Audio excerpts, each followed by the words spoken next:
அதாவது கழிவுகளில் உணர்வு கழிவுகள்னு இருக்குது.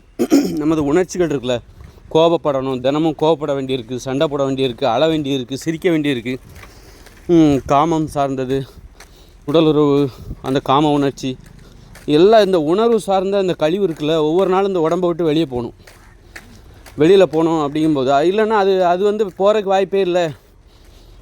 உடலுறவு வச்சுக்கிறதுக்கு உனக்கு ஒரு மனைவி இல்லை, கணவன் இல்லை, நீ சண்டை போடுறதுக்கு உனக்கு நண்பர்கள் இல்லை, பேசுகிறதுக்கு சிரிக்கிறதுக்கு நண்பர்கள் இல்லை அப்படின்னா அந்த உணர்வு கழிவுகள் என்பது உடம்புக்குள்ளே இருக்கும்.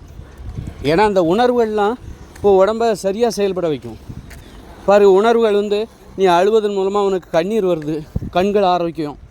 சிரிப்பதன் மூலமாக அது உடம்புக்கு ஆரோக்கியம். பேசுவதன் மூலமாக அதுக்கு எனர்ஜி தேவை, எனர்ஜி செலவழிக்கப்படுகிறது, ஆற்றல் செலவழிக்கப்படுகிறது.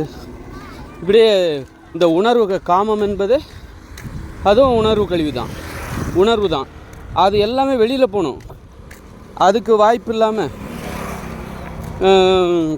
இல்லாமல் உள்ளே இருக்கும்போது நண்பர்கள் இல்லை, நான் சண்டை போடுறதுக்கு எனக்கு நண்பர்கள் இல்லை, பாதுகாப்பாக அந்த உணர்வுகளை நான் பாதுகாப்பாக வெளிப்படுத்தணும். அதற்கு நான் கோவப்பட்டால் அதை புரிஞ்சிக்கிற நண்பர்கள் வேணும். ஒரு பொண்ணுக்கு தோழி வேணும், சண்டை போடுறதுக்கு தோழி வேணும், திரும்பவும் சேர்ந்துக்கணும், மன்னிக்கிறதோ ஒரு உணர்வு தான். தொடர்ந்து அவங்க நமக்கு வாழ்நாள் முழுவதும் சண்டை போடுறதுக்கு நமக்கு அவங்க தேவை. அதனால் பார்த்து சண்டை போடுறது, ஒரு பொறுப்பாக சண்டை போடணும், எடுத்தங்கத்தான் சண்டை போடக்கூடாது. இப்படி அது மாதிரி காம உணர்ச்சி அதை வெளிப்படுத்துறதுக்கு கணவன் மனைவி என்கிற உறவு தேவை. இப்படி உணர்வுகள் இந்த உடம்பை விட்டு வெளியே போய்கிட்டே இருக்கணும். அப்படி போகிறதுக்கு வழி இல்லாமல், இல்லைங்க என் வீட்டுக்காரர் செத்து போயிட்டார், இப்போ நான் தனியாக தான் இருக்கேன், 10-15 வருஷமாக தனியாக தான் இருக்கேன், அல்லது எனக்கு இன்னும் 35 வயசாகுது, இன்னும் கல்யாணம் ஆகலை அப்படின்னு சொல்லி அப்போ காம உணர்வு, அன்பு உணர்வு, கோப உணர்வு எல்லாமே இந்த உடம்பை விட்டு வெளியே போகிறதுக்கு வழி இல்லாமல் உணர்வுகள் தடுக்கப்படுவதால், வெளிப்படுத்த வாய்ப்பு இல்லாததுனால நோய் வருகிறது.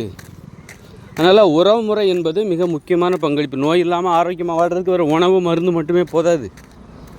அந்த உணர்வுகளை பாதுகாப்பாக புரிந்து கொள்ளுகிற உறவுகள், நம்ம கோபப்பட்டால் புரிஞ்சுக்கிற அந்த உறவு தேவை. அதனால் உறவு முறை தான் மிக முக்கியமானது, மிக மிக முக்கியமானது. உணவாலையும் மருந்தாலையும் சாதிக்க முடியாத விஷயத்த உறவு சாதிக்கும். அது பற்றின அக்கறை இல்லாமல் நாம் எப்போ பார்த்தாலும் பணம்னு ஓடிக்கிட்டே இருக்கோம். அதனால தான் பணம்னு ஓடிக்கிட்டே இருக்கனால பணத்தை சம்பாதிப்பதற்கு அந்த அலுவலக உறவுகள் இருக்குல்ல, அவங்க வந்து நம்ம கோவப்பட்டாலாம் புரிஞ்சிக்க மாட்டாங்க, சிரிக்கிறதுக்கு அங்கே வாய்ப்பு கிடையாது. அலுவலகத்துக்கும் அலுவலக உறவில் பணத்தை சம்பாதிக்கிறதுக்காக நீங்கள் பார்க்குற எல்லா உறவுமே அலுவலக உறவு தான், தொழில் உறவுகள். அங்கே சிரிப்பதற்கும் அழுவதற்கும் வாய்ப்பு கிடையாது. ஒரு கட்டுப்பாட்டுக்கு ஒரு அளவுக்கு மேலே பேசுவதற்கு வாய்ப்பு கிடையாது தனிப்பட்ட முறையில். அப்போ இந்த உறவுகள் இதெல்லாம் வந்து உங்களை நோய்களை அதிகம் தான் படுத்துமே தவிர இதெல்லாம் நோய்களுக்கு தீர்வாகாது.